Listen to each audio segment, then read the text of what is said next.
This podcast, Linda Fay Walls, Surviving Heartbreak Valley, was sponsored by the Harbor House Kankakee County Coalition Against Domestic Violence and the Friends of the Kankakee Public Library.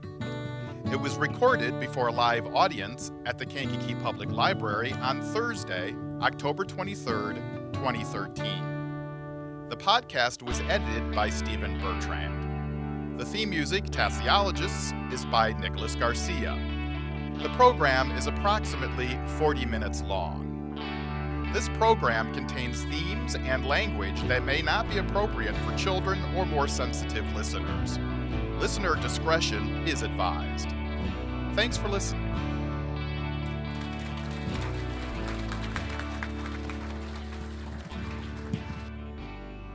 Thank you. And I would like to first, thank the library, Kankakee Public Library, the Friends of the Library, and Harbor House for having me. And I would like to thank you all for coming out to listen to me. And I'm showing my book, but it's not supposed to be right now.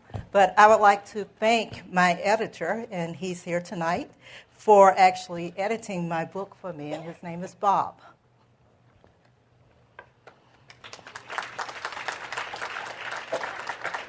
Okay, I'm ready.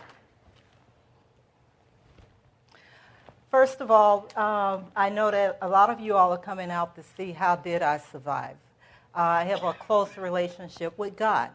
I would like to actually say a prayer that I say every day, probably 5 times or 50 times a day. The light of God surrounds me. The love of God enfolds me. The presence of God protects me, and the power of God watches over me. It radiates light, goodness, and love from me to the world, and it attracts light, goodness, love, and success to me. In the name of the Father, the Son, and the Holy Spirit, amen. I am a firm believer in every survivor who speaks out, plows a path toward a violence-free society. There never should have been a question earlier this year about whether or not to pass the Violence Against Women Act. This act could determine life or death, fate to common children, daughters, wives, sisters, mothers, and ladies. I have firsthand knowledge of this violence. I was 21 years old in 1979 when Bernon Howery placed the muzzle of his military machine gun on my forehead, demanding I choose life with him or death. My heart raced. My body started shaking, and tears ran down my cheeks, but I forced myself to meet his gaze. I sobbed, "I will live with you." "Bernon, don't. Our babies are upstairs." He just stood there looking at me while his finger rested on the trigger. "Be quiet," he ordered. "You should have thought about that last night." The tears continued to fall. I was too afraid to move my hands to wipe them away. "You have a choice, Linda. You can choose life with me or die. What will it be?" he asked as he nudged my head with his military machine gun. Shaking, I couldn't believe what I was hearing, but I also didn't need to think twice about my choice. I just wanted the nightmare to end. "Say it again, Linda." All too aware that the machine gun on my forehead meant death, through helpless tears, I cried out, "Bernon," I said, "I will live with you." Over and over, I tried to think of someone to help rescue us. But Bernon had left a vision in my head bigger than life. Everyone I thought of was automatically dismissed, as they were overpowered by the imprinted image of Bernon dripping his military machine gun and filling me and them with bullets. I was terrified with thoughts by death, including others dying because of me. No, this is not a movie scene.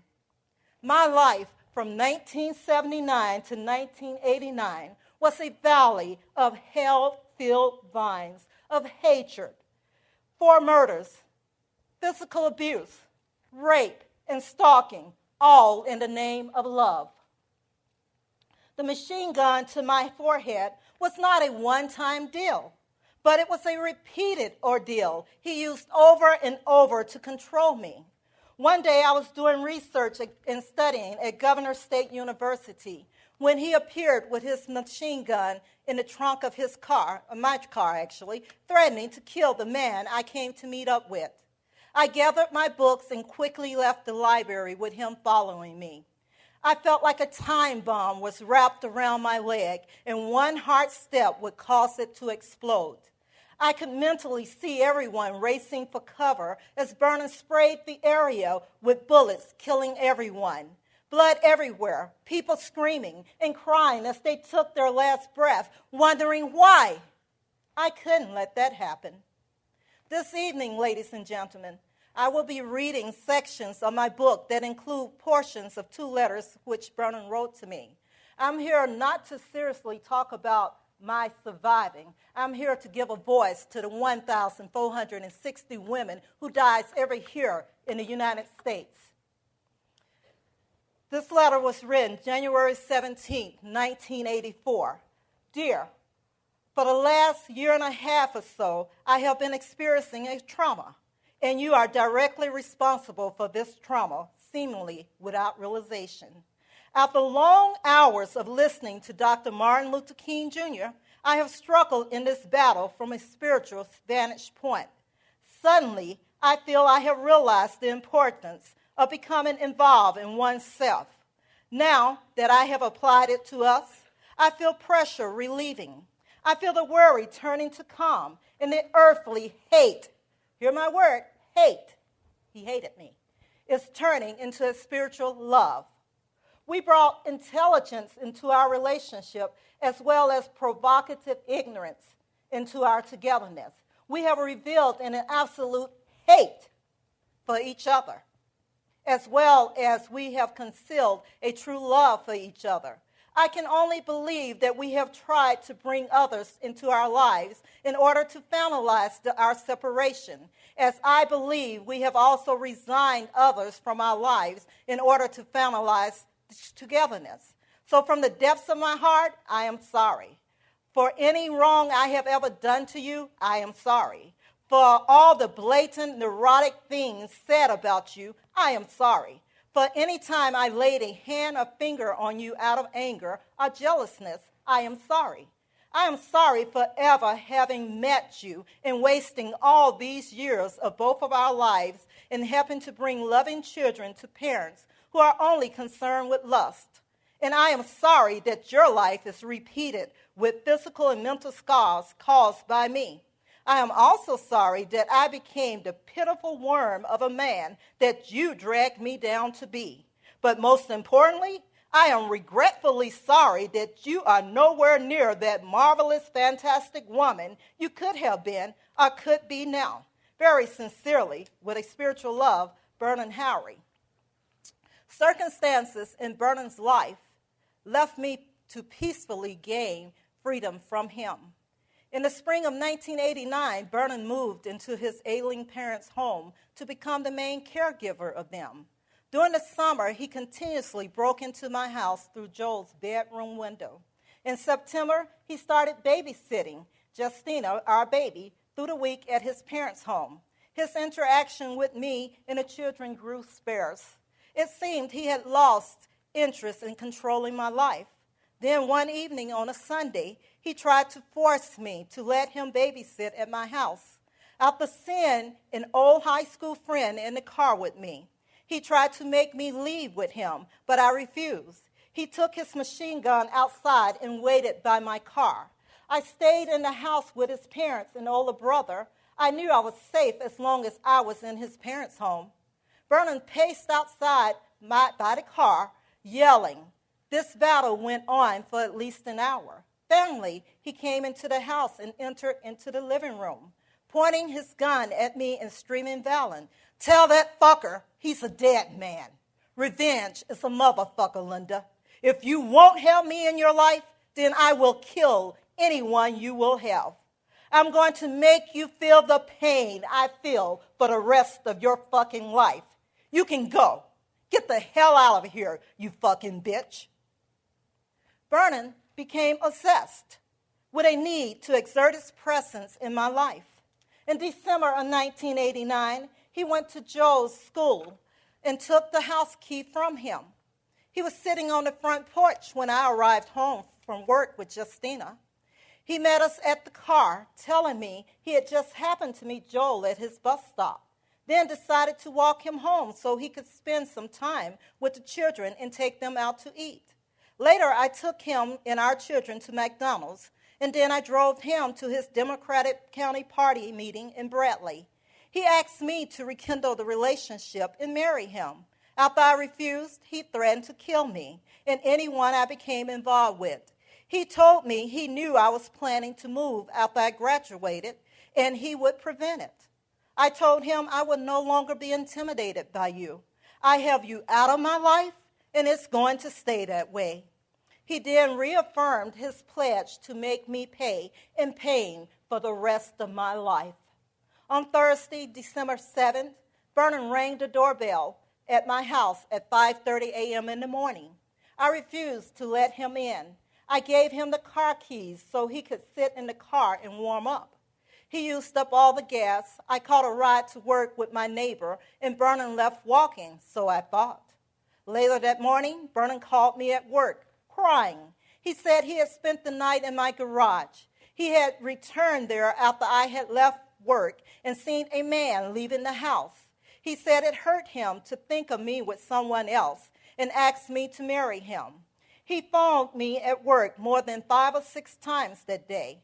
During the last call, he said he had fainted at the courthouse and was rushed to the hospital. He was diagnosed as being under too much pressure. He said it was the stress of losing me. He requested and was given a referral to the alcohol drug abuse program in nearby Manteno. In his bid for sympathy, Bernon said after hearing that he had abused me, the program counselor had requested that I attend his sessions, some of his sessions. He continued to plead for my hand in marriage. On December 8, 1989, Bernon brought me this letter.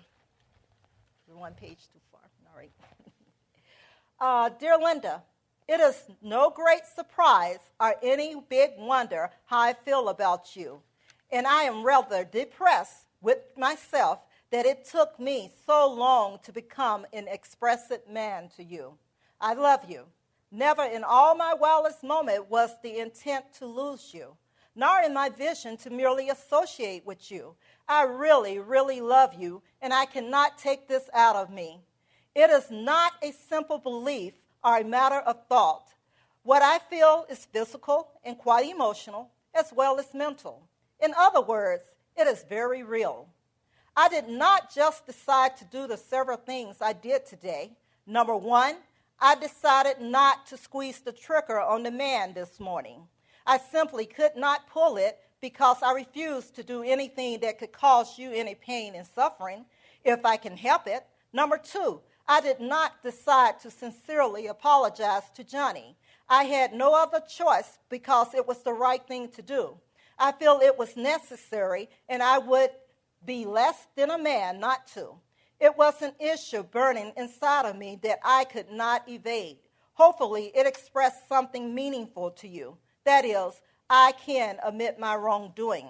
I'm skipping down past the burnt section there, and I'm going to the second page. So, in closing, what is probably the most important letter I should ever write, allow me to express my apology to you.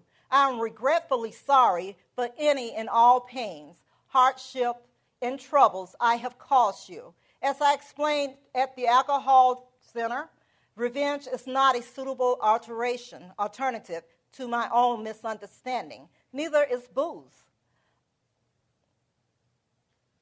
Understanding speaks for itself. Now, please bear with me if I have written too long of a letter, but understand that it is because I am thinking long thoughts. They are fruitful thoughts. I am quite sure we can agree that any woman who has a man feeling the way I feel about you will understand he has long, deep thoughts. You deserve such thoughts, and I must find a way to convey them to you. After all, when a man is trying to gain the most important thing in his life, a woman, in my case you, what other choice is left for him but to hold long, undisclosed conversations and think long, self-realizing thoughts and to write long, sympathetic letters? I do love you, yours truly, always, Bernon Howery.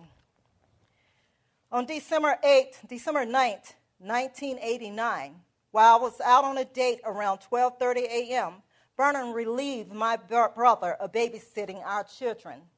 Bernon very successfully carried out his plan to make me hurt for the rest of my life.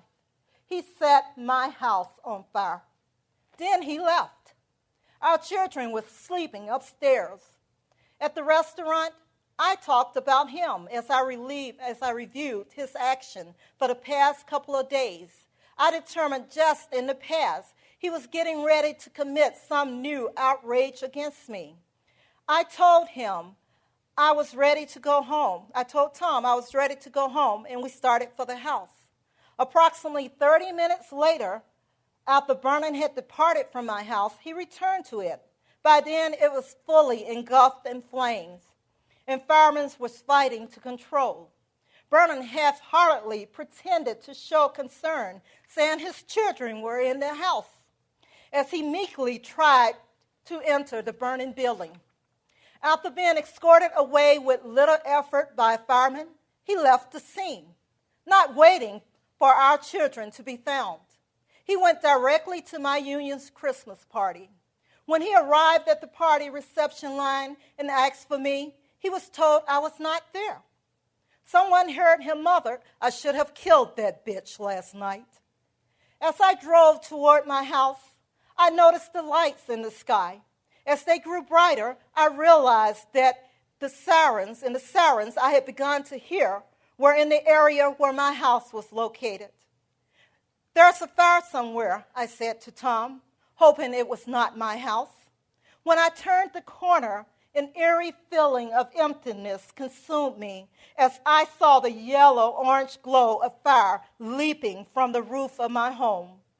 Peering into this bleak, cold night, I saw in a glance the firemen, their water hoses, surrounding my house while the lights from the fire trucks, ambulance, and police cars danced in shadows. I heard myself scream in a lifeless-sounding voice as I jerked my car to a halt. "Oh, no! Oh, no! My children!" I yelled as tears ran down my cheeks. Leaving the car in the middle of the street, I ran to the house crying, screaming, trying so hard to get to my children, hoping beyond hope to find them alive and well. Instead, my brother-in-law Bill grabbed me, wrapping his arms around me, holding me back. I could hear myself screaming and crying, "Let me go. I got to get to my kids." Bill wouldn't release me. I cried in agony, struggling my way free and trying to reach my children, only to be caught and held back by someone else and Bill. Then, through all my misery, I heard a voice say, "They have a pulse on the baby, Justina." Bill continued to hold me against my will, against my struggle to reach my children.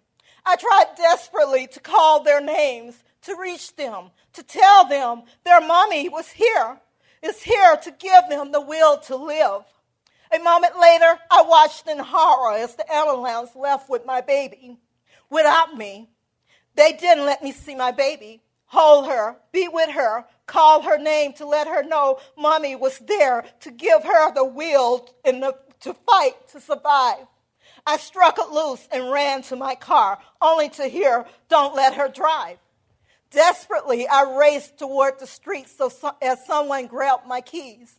I started running in my high-heel shoes toward the hospital. I had to get to my baby. I had to comfort her. I had to reach her, for she was all I had left of my family. A policeman drove up and told me to get into the car. He would take me to the hospital. At Riverside, I jumped out of the police car and rushed through the doors, where I was met by a nurse. As requested, I followed her through the white hallways into an empty room, where she turned on the lights. In agony, I realized the hospital had a room ready for me. In tears, I screamed, "There's nothing wrong with me. It's my kids who are in need of help." I refused to let them touch me. "Where's my baby? I want to see my baby." I was told Justina had been taken to St. Mary's just across the bridge from Riverside. I demanded to be taken to her, but what I wanted did not matter. I was told to identify my older children first. Then they would take me to see Justina.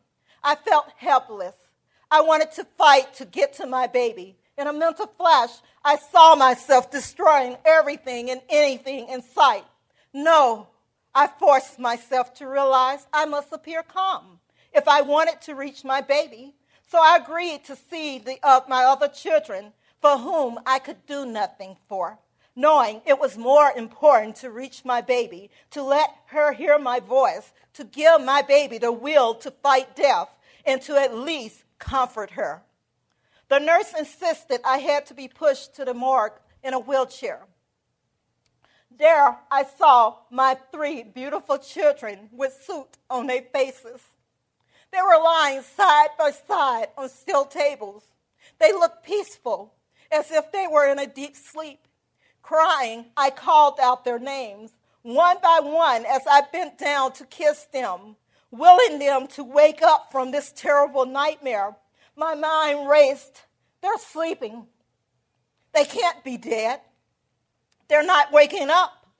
This can't be right. I looked in dismay, realizing how I was truly kissing my children goodbye. I left Riverside crying and hoping my baby had managed to hang on until I could reach her. At St. Mary's, I was met at the entrance by my sister Mary, hugging me and sobbing. She said, "Justina is dead." I asked to be with her, but they wouldn't let me. She died alone, Linda. She died alone, all alone. I felt raped out of being near my baby, raped out of comforting my baby on her deathbed. I was totally helpless and now angry that everyone had prevented me from reaching my baby before she died. Weeping, forcing myself to remain in control for fear I would be sedated, I demanded to be taken to Justina. I was escorted to her. She lay lifeless on a cart in a room with doctors and nurses. I asked permission to hold her. As I held Justina, Bernon walked into the room. He smiled at me the way he would smile after holding his gun to my head. I screamed, "You killed them. I dare you come in here with my baby on her deathbed." In one hellish night, my life was destroyed when my 4 young children, LaDonja, Valerie, 14, LaDonja, 11 years old, Prima, 10 years old, Joel, 9 years old, Justina, 5 years old, were murdered by their father, Bernon Howery, a Kankakee County board member. Just a closer walk with thee. Granted, Jesus, hear my plea. Daily walking close with thee.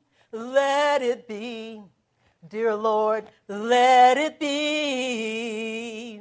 Thou art weak, but thou art strong. Jesus, keep me from all wrong.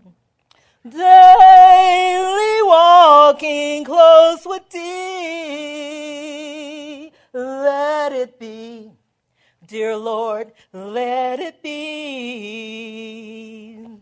21. Bernon chose to strike hard, to take from me those I valued more than my life. He realized he could inject eternal pain into my being by killing my babies. He would often tell me, "You would die if anything happened to Joel." Bernon was so wrapped up in his need to punish me for not succumbing to his domination. It was greater than his love for our children. He took the lives of our kids in selfishness.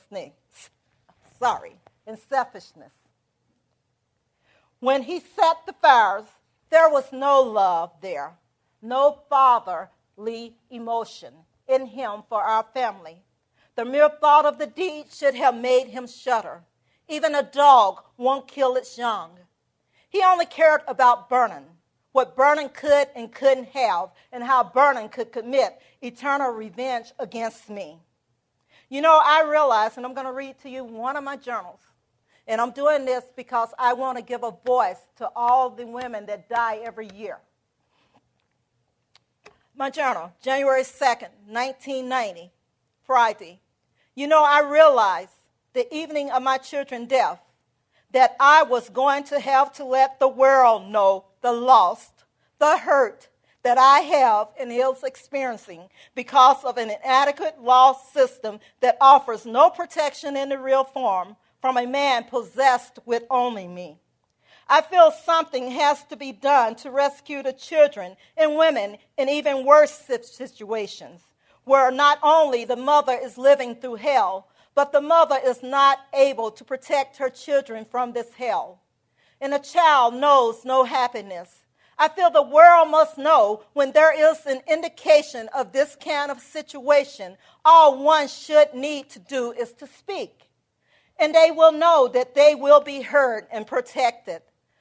That the man should be automatically retained for psychologically examined to determine whether or not he is a threat to the lives of that family unit.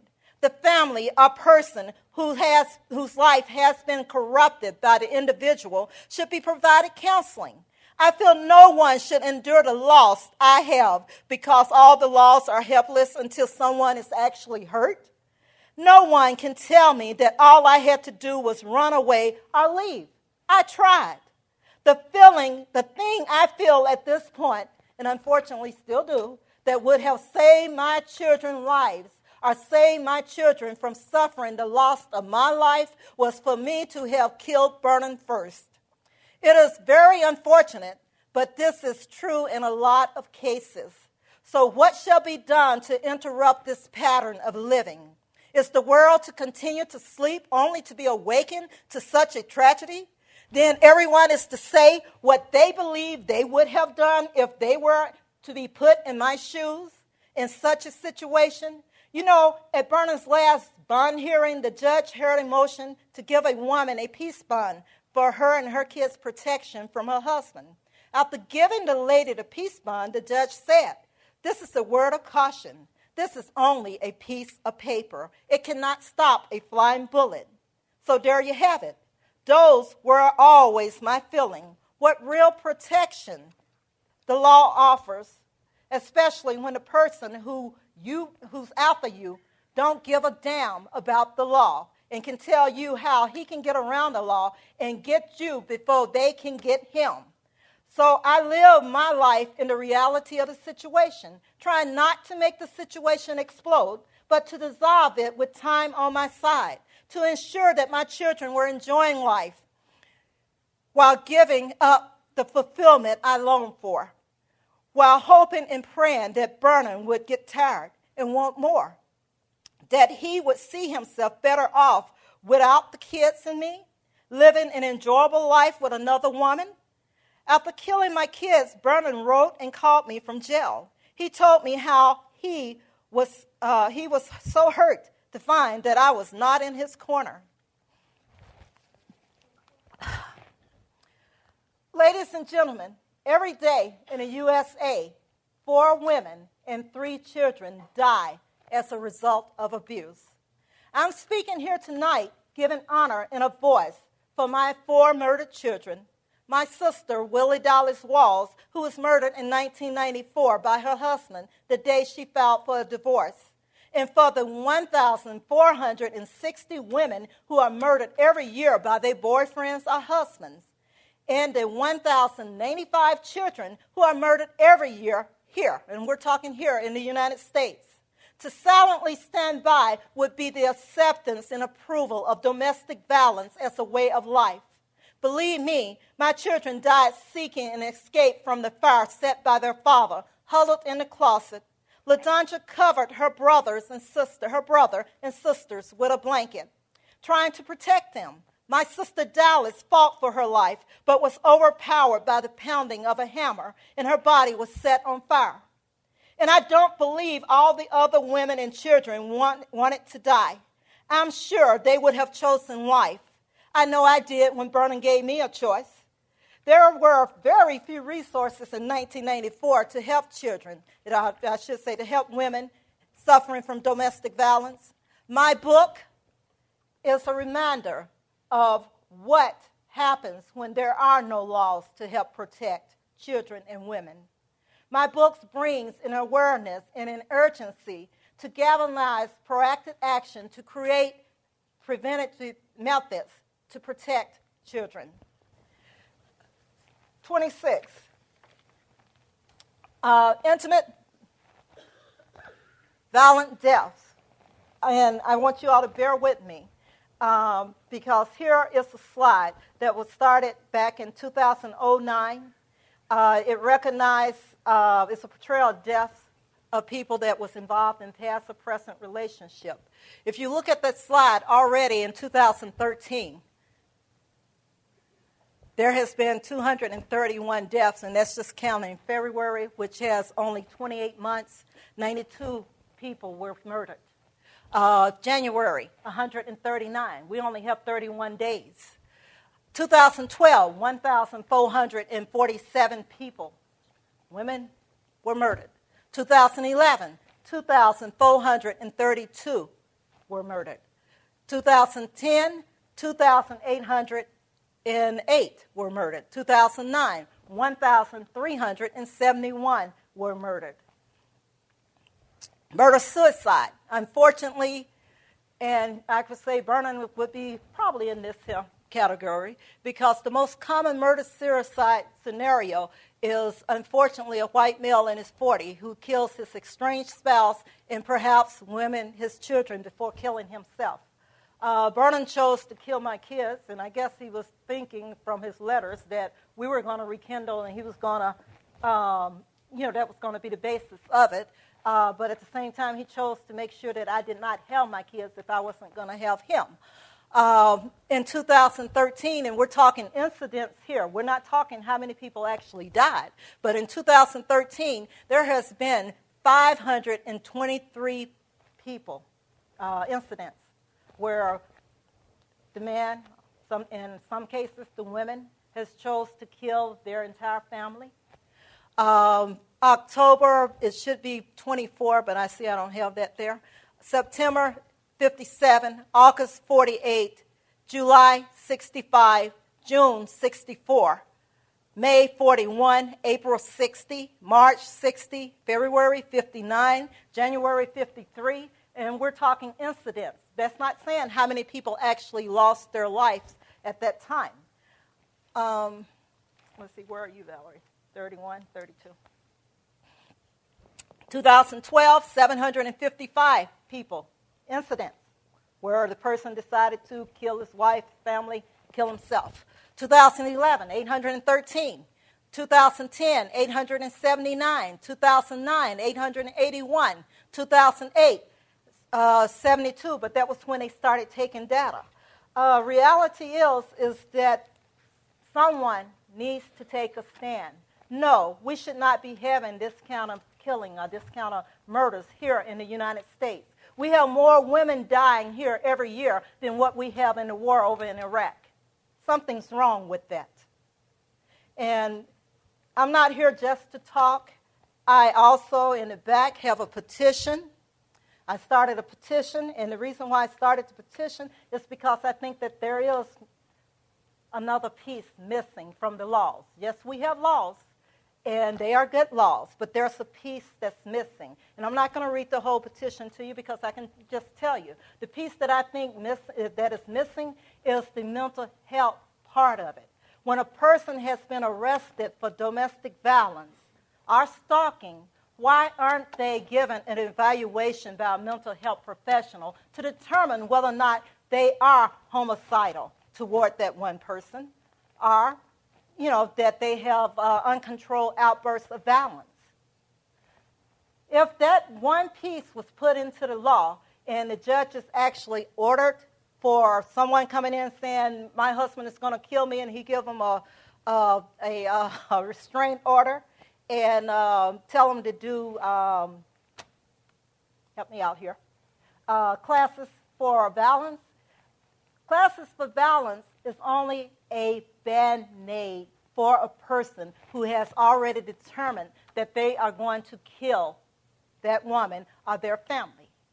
Just that one little piece in that law, it might not save everybody, but it could make a difference, and it could save one person in one family. Not too far, let's see, I think about 3 months ago in Ohio, if I remember correctly, the woman had filed a petition against her husband for, hurting her, abusing her, stated that he was going to kill her. They arrested him. He was in jail. Her sister and brother-in-law took her home to protect her. The man got out on bond, went straight to the sister house, broke in. The wife ran to the phone to call 911. He shot the sister, killed the sister, went in the bedroom, killed the brother-in-law, came and took the phone from the lady on the telephone and told the operator that he was going to kill her and proceeded to kill her. I don't remember whether or not he killed himself. But guess what? That little law that I'm saying, that little piece of asking them to have a psychiatric examination could have possibly saved that woman. And if not, it would at least put them in the hospital for at least 2 weeks, which would actually give the shelters, such as Harbor House, a chance to actually help the woman possibly relocate, maybe out of Kankakee to another area without the man tracking her.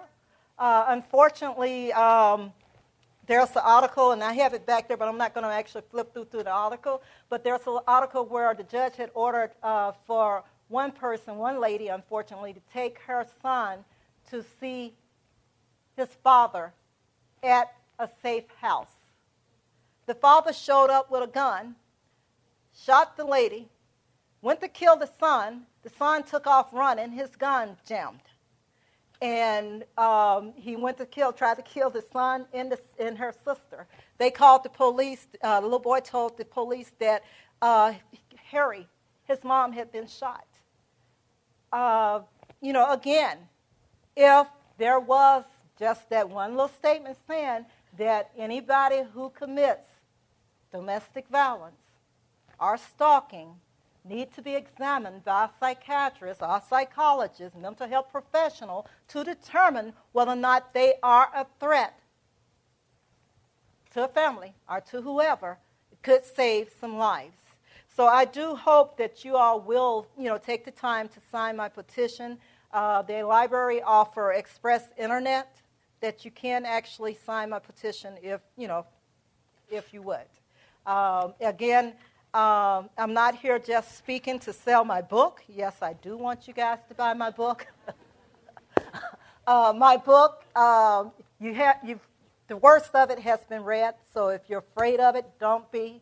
Guess what? He didn't come up to me saying, I'm going to kill you, and I said, okay, I want to be in a relationship with you. No, it's a whole story here, but it also gives you an idea of what others might be going through. It can be used for, definitely give it to someone that you know that might be suffering through domestic violence and stand with the husband because of the kids. Unfortunately, these days, women abuse men also. It's not just a one-way street. And then you have, the other relationship where they're abusing each other. And so my book can help from everybody, as well as it can awaken people to what really happens in relationships. And I did my speech the way I did it today because I wanted you all to actually walk with me and know exactly what happened.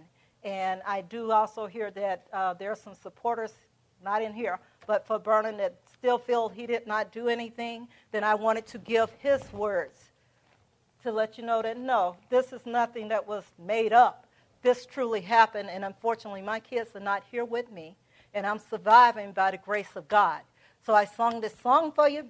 Might have not been that great, but anyway, I sing that song constantly also, and I survive because, I feel my children are here with me. God lives within me, and he walks with me every day. Thank you.